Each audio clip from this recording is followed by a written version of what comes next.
आज का टॉपिक है active and passive voice. Active and passive voice.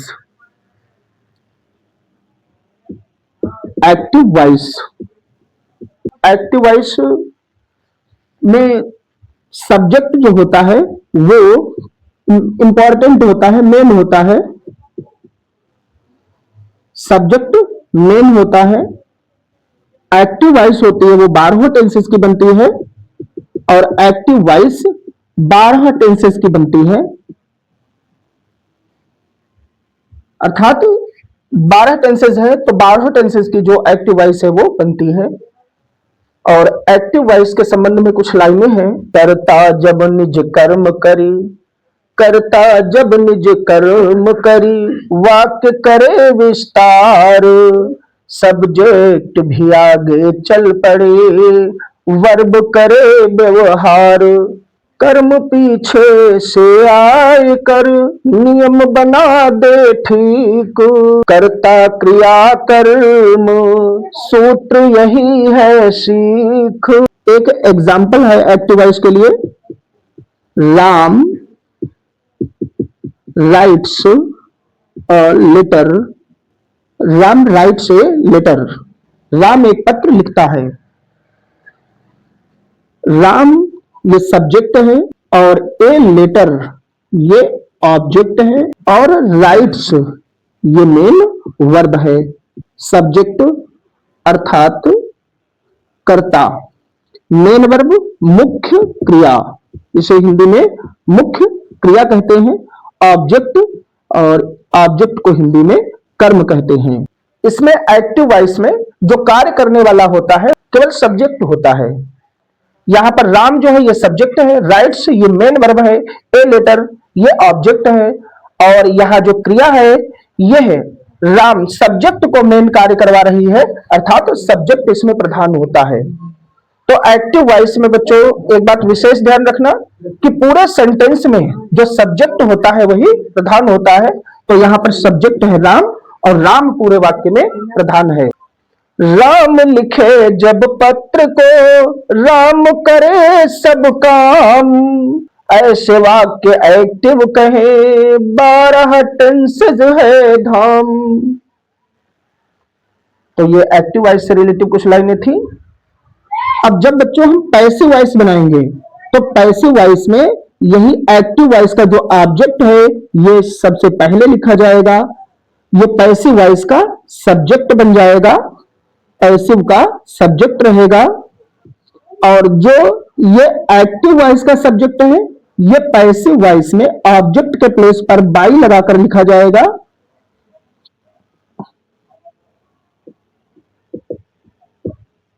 तो बच्चों एक बात यहां पर विशेष ध्यान रखना कि जो एक्टिव वॉइस का ऑब्जेक्ट है ए लेटर, तो यहां पैसिव वॉइस में सबसे पहले सब्जेक्ट के स्थान पर लिखा जाएगा, और जो एक्टिव वॉइस का सब्जेक्ट राम है यह पैसिव वॉइस बनाने पर बाई लगाकर ऑब्जेक्ट के प्लेस पर लिखा जाएगा। और जो मेन वर्ब है ये टेंस के अनुसार बदलते हुए इसकी हमें हमेशा वर्ब की थर्ड फॉर्म प्रयोग करनी है। थर्ड फॉर्म V3 वर्ब की थर्ड फॉर्म का प्रयोग करना है। तो पैसिव वॉइस बदलने पर हमेशा वर्ब की थर्ड फॉर्म लगानी है।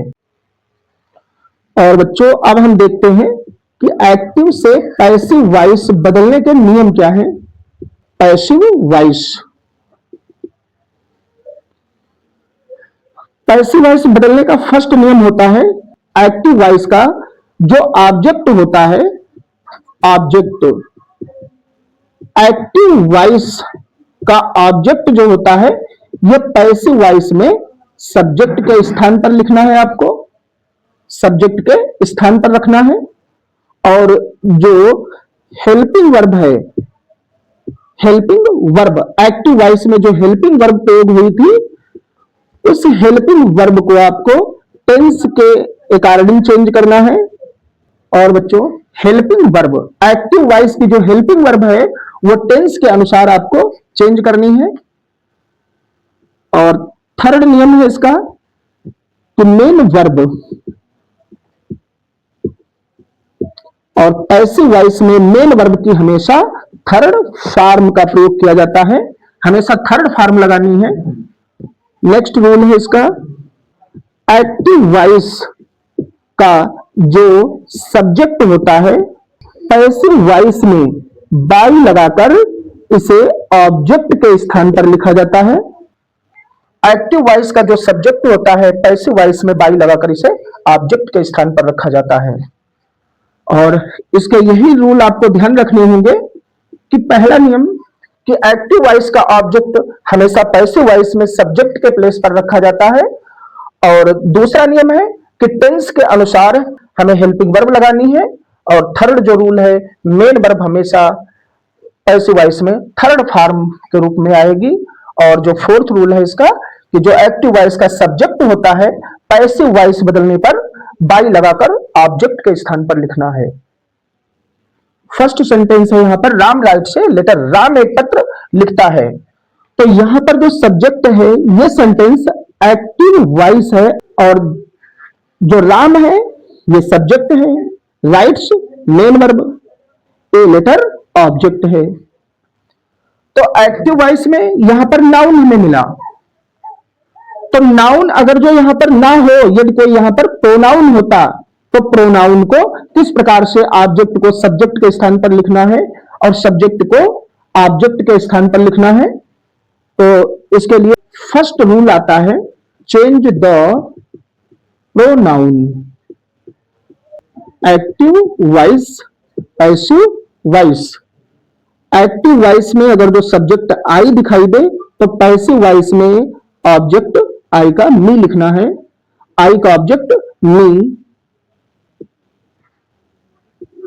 वी और वी का ऑब्जेक्ट अस, यू, यू का ऑब्जेक्ट यू, दे और them, he, him, she, her, it, it, who और हु का ऑब्जेक्ट हुम। रूल है change the tense, change the tense, काल में परिवर्तन, और दूसरी ओर पैसिव वॉइस। फर्स्ट रूल है, यदि आपको एक्टिव वॉइस का टेंस प्रेजेंट इंडेफिनिट टेंस दिखाई दे तो उसका परिवर्तन हमें प्रेजेंट कंटीन्यूअस टेंस में करना है। यदि आपको पहले से अगर जो एक्टिव वॉइस वाले सेंटेंस में आपको डज, डू या वर्ब की फर्स्ट फॉर्म या फिर फर्स्ट फॉर्म वर्ब की फर्स्ट फॉर्म लिखी हो, वर्ब की फर्स्ट फॉर्म ही हो और वर्ब में एस अथवा ई एस लगा हुआ हो, तो ये होता है प्रेजेंट इंडेफिनिट टेंस। और इसको हम दूसरे माध्यम से इसलिए लिख रहे हैं, कुछ बच्चे जो टेंस में थोड़ा हो सकता है वीक हो तो उनके लिए बहुत अच्छा है ये, और इस मेथड के द्वारा वो बहुत ही जल्द एक्टिव से पैसिव वॉइस चेंज कर सकते हैं। तो यदि आपको एक्टिव वॉइस के सेंटेंस में डज, डू या वर्ब की फर्स्ट फॉर्म या वर्ब की फर्स्ट फॉर्म के साथ एस अथवा ई एस दिखाई दे तो पैसिव वॉइस हमेशा सब्जेक्ट के अकॉर्डिंग इज, आर, एम का प्रयोग कर देना होगा, और वर्ब की हमेशा थर्ड फॉर्म सभी में लगानी है। नेक्स्ट रूल, यदि आपको एक्टिव वॉइस में ही इज, आर, एम पहले से ही लगा हुआ मिल जाए तो फिर इसके पैसिव वॉइस को बदलने के लिए आपको यही क्रियाएं सब्जेक्ट के अकॉर्डिंग इज, आर, एम का ही प्रयोग करना है, और इसके साथ बीइंग का प्रयोग अवश्य करना है। थर्ड, यदि आपको सेंटेंस में हैज अथवा हैव लगा हुआ दिखाई दे और वर्ब की थर्ड फॉर्म दिखाई दे तो ऐसे सेंटेंस की एक्टिव वॉइस से पैसिव वॉइस बदलने के लिए हमेशा हैज और हैव सब्जेक्ट के अकॉर्डिंग हैज अथवा हैव का ही प्रयोग करना है, प्लस उसके साथ बीन का प्रयोग कर देना होगा। यदि आपको एक्टिव वॉइस में ही हैज या हैव लगा हुआ दिखाई दे और प्लस बीन भी लगा हुआ मिल जाए, यानी हैज बीन हैव बीन लगा हुआ दिखाई दे, तो ऐसे सेंटेंस की पैसिव वॉइस नो चेंज।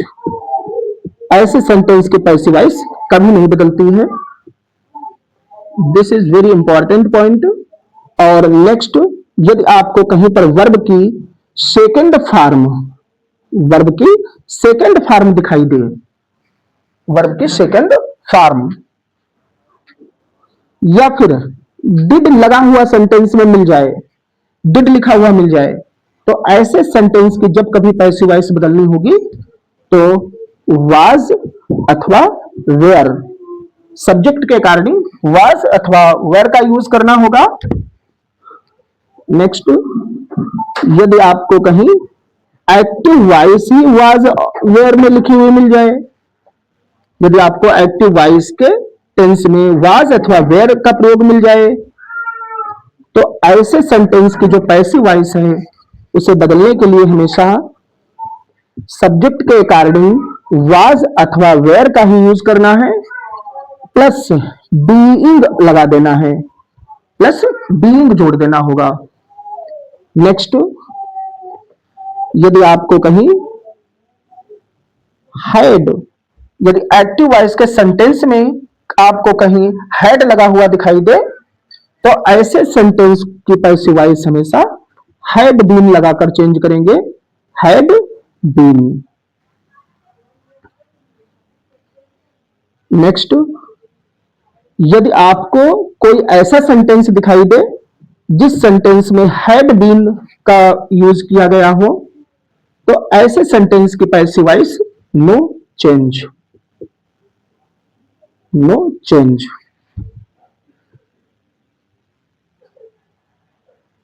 जब कभी आपको सेंटेंस में विल अथवा शैल दिखाई दे, तो ऐसे सेंटेंस की पैसिव वॉइस बदलने के लिए हमेशा आपको सब्जेक्ट के अकॉर्डिंग विल अथवा शैल का ही प्रयोग करना है, प्लस बी, सब्जेक्ट के अकॉर्डिंग विल बी अथवा शैल बी का प्रयोग करना पड़ेगा। नेक्स्ट, यदि आपको कहीं विल बी अथवा शैल बी लगा हुआ मिल जाए, तो ऐसे सेंटेंस की भी पैसिव वॉइस नो चेंज, नहीं बदलनी है, इसकी भी पैसिव वॉइस नहीं बदलती। यदि आपको कहीं पर विल या शैल और विल अथवा शैल के साथ कहीं भी आपको हैव लगा हुआ मिल जाए, यदि आपको कहीं सेंटेंस में विल हैव अथवा शैल हैव दिखाई दे, तो ऐसे सेंटेंस की पैसिव वॉइस चेंज करने के लिए आपको सब्जेक्ट के अकॉर्डिंग विल अथवा शैल, सब्जेक्ट के अनुसार विल अथवा शैल का यूज करना होगा और उसके आगे आपको हैव बीन लिख देना होगा, हैव बीन, अर्थात will have been, shall have been का यूज करना होगा। और नेक्स्ट, यदि आपको कोई ऐसा सेंटेंस मिले जिसमें विल या शैल के साथ साथ हैव बीन भी लगा हुआ दिखाई दे, हैव बीन, तो ऐसे सेंटेंस की भी जो पैसिव वॉइस होती है वो नो चेंज, नो चेंज। अब इस चीज को हम बच्चों एक दूसरे तरीके से भी ध्यान रख सकते हैं। प्रेजेंट इंडेफिनिट डज डू कहां मिलते हैं? प्रेजेंट इंडेफिनिट टेंस में। Present indefinite tense change into present continuous tense. Present continuous tense same plus being का यूज हो जाएगा। Present perfect tense has have present perfect tense में होते हैं, तो हैज हैव यानी present perfect tense change into present perfect continuous tense, और present perfect continuous no change. यदि आपको active voice present perfect continuous tense में दिखाई दे रही है तो उसका passive voice no change. Past indefinite tense did कहां दिखाई देती है? पास्ट इंडेफिनिट में, और जो वर्ब की सेकंड फॉर्म है ये कहां मिलेगी आपको? पास्ट इंडेफिनिट में। तो past indefinite tense change into past continuous tense. Past continuous tense, यदि आपको active voice past continuous tense में दिखाई दे तो उसका passive voice past continuous tense में ही रहेगा, प्लस बीइंग का यूज कर देना होगा। अर्थात सब्जेक्ट के अकॉर्डिंग वाज अथवा वेयर का प्रयोग करना होगा। वाज बीइंग या वेयर बीइंग आपको लगाना होगा। यदि आपको पास्ट परफेक्ट टेंस दिखाई दे तो पास्ट परफेक्ट टेंस की पैसिव वॉइस हमेशा पास्ट परफेक्ट कंटिन्यूअस टेंस में बदलती है, जिसकी हेल्पिंग वर्ब हैड बीन होती है। नेक्स्ट, यदि आपको पास्ट परफेक्ट कंटिन्यूअस टेंस में एक्टिव वॉइस दिखाई दे तो ऐसे सेंटेंस का पैसिव वॉइस नो चेंज। अर्थात जो पास्ट परफेक्ट कंटिन्यूअस टेंस है इसकी पैसिव वॉइस नहीं बदलनी है, बदलती ही नहीं है, नो चेंज। यदि आपको फ्यूचर इंडेफिनिट विल और शैल फ्यूचर इंडेफिनिट में मिलते हैं हमें, तो future indefinite tense change into future continuous tense. Future continuous tense की हेल्पिंग वर्ब विल बी अथवा शैल भी होती है और पैसिव वॉइस बदलने पर इनका यूज जो है हम सब्जेक्ट के अकॉर्डिंग रखेंगे। और next, will be shall be ये है फ्यूचर कंटिन्यूअस टेंस और फ्यूचर कंटिन्यूअस टेंस की पैसिव वॉइस नो चेंज, कभी नहीं बदलती। विल हैव और shall have future perfect tense और फ्यूचर परफेक्ट टेंस की passive voice future perfect continuous tense में चेंज होती है।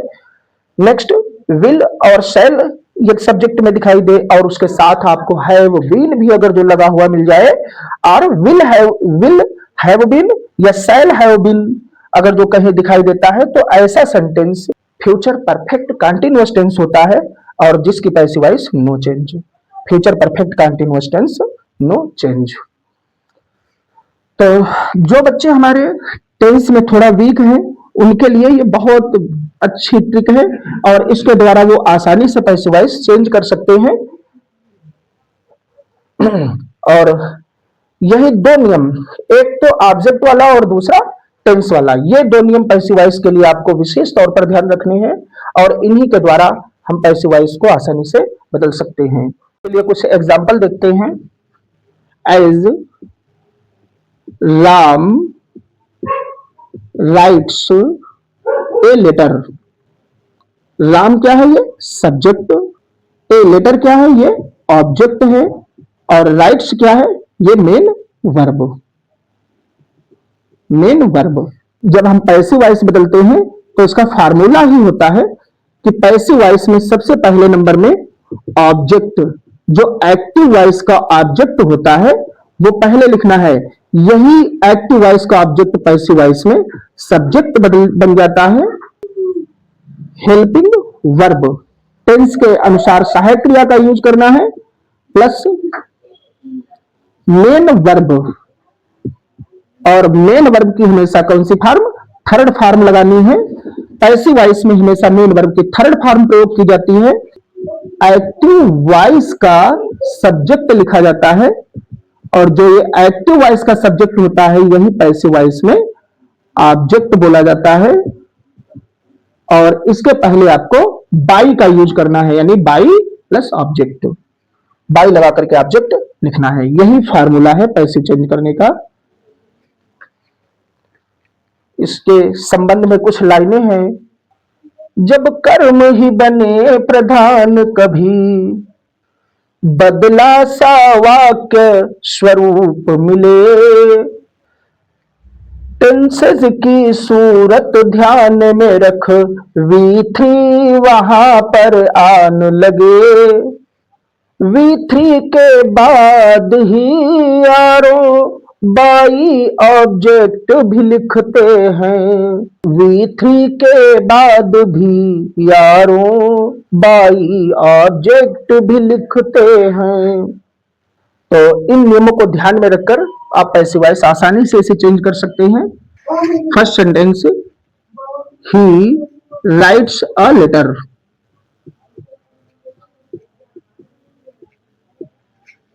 और ये बच्चों ये एक्टिव वॉइस है। जब हम इसका पैसिव वॉइस चेंज करेंगे तो हमें जो एक्टिव वॉइस का ऑब्जेक्ट है ये पैसिव वॉइस में सब्जेक्ट के स्थान पर रखना है, ए लेटर।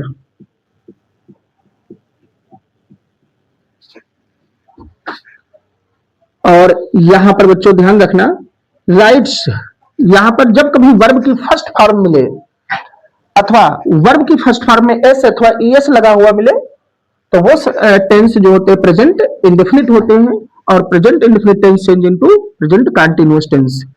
तो he writes a letter present indefinite tense है और इसकी पैसिव वॉइस हमें प्रेजेंट कंटीन्यूअस टेंस में बदलनी है। ए लेटर ये सिमिलर सब्जेक्ट है प्रेजेंट कंटीन्यूअस में, जो हेल्पिंग वर्ब है इज आएगी, ए लेटर इज, और वर्ब की हमेशा थर्ड फॉर्म लगाते हैं रिटन बाई, और ही ये एक्टिव वॉइस का सब्जेक्ट है, पैसिव वॉइस में यही ऑब्जेक्ट के प्लेस पर लिखा जाता है। ही का ऑब्जेक्ट होता है हिम, तो ऑब्जेक्ट में ही का हिम हो जाएगा और ये बदल जाएगा passive voice. Next, he does not write a letter,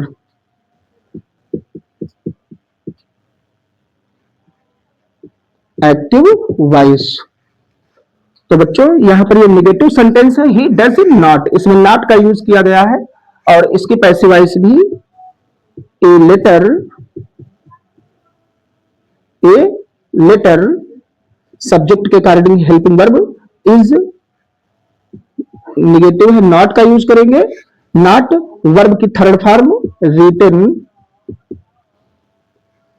और एक्टिव वॉइस का जो सब्जेक्ट है ये पैसिव वॉइस में बाई लगाकर ऑब्जेक्ट के स्थान पर लिखा जाएगा बाई हिम, फुल स्टॉप लगा देंगे और ये चेंज हो गई पैसिव वॉइस।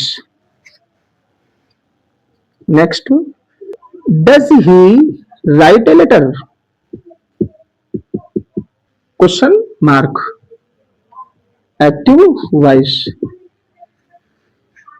और इसका पैसिव वॉइस, ये बच्चों ये सेंटेंस इंट्रोगेटिव है, यस नो टाइप, यहां पर हेल्पिंग वर्ब पहले आई है, यस नो टाइप है, और ऐसे सेंटेंस की पैसिव वॉइस चेंज करने के लिए केवल टेंस के अकॉर्डिंग इज आर एम को पहले रख देंगे,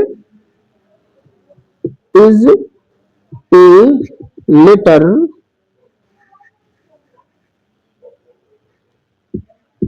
written by him. Next, does he not write a letter, और इसका passive voice is a letter not written by him, is a letter not written by him. Next sentence, why does he write a letter, और इसकी passive voice why is a letter